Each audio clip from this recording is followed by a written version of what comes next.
empty lecture rooms because some students are busy gambling. Most of them wasted away the fee they were given by their parents. Most of them sold everything, sold their college earthly possessions for the sake of gambling. We saw parents coming to the graduation, hoping that their kids were supposed to be in the graduation list, but they have dropped out. They have not been able to pay fees. They have never been to classes because they were gambling. When gambling becomes an addiction, that is where the problem comes about.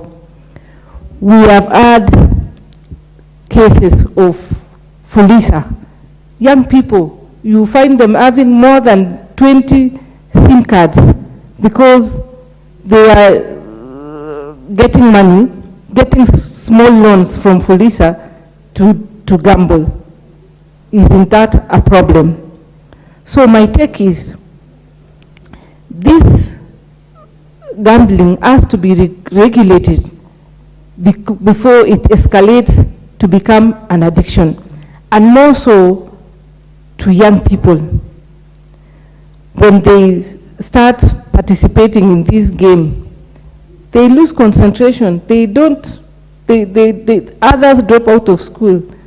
Others become petty thieves because they want to get little money. We've heard of stories of young people taking money from their parents' phones, and many other stories which are not very good for our society.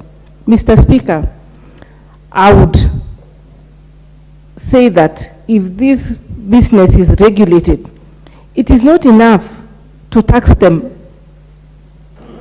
because taxation is going to, if we tax, it's like we are legitimizing the business anyway. We have to regulate them so that we censor and make sure those people who participate, they give an age gap, for example, of those who are supposed to participate in the gambling. And we bring clear regulations on how the game should be done. Otherwise, I'm also a member of parliament who has a rural constituency and urban. And we'll find that in the urban side of my constituency, there are so many gambling centers. People are reaping from very young people. We've had relationships breaking because the money, which is supposed to be for families, have been diverted to do other things like gambling. So what my take is, this motion is a very good motion. We should look at it critically and ensure we only delete what is not relevant, what is destructive, but we leave the business, we give the,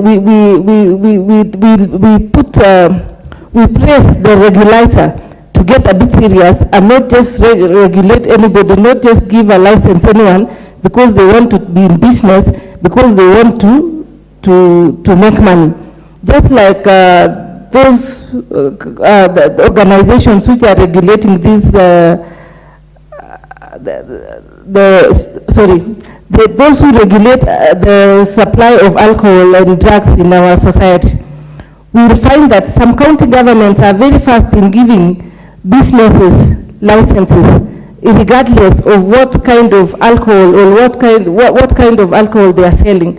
Some just get a license and they go ahead to do illicit brews, and that eventually people get addicted and becomes problematic. So I think we should lump all of them and work closely to see which one is a good business and which one is not. If measures are put in place, I think everybody will be happy. Thank you, Mr. Speaker.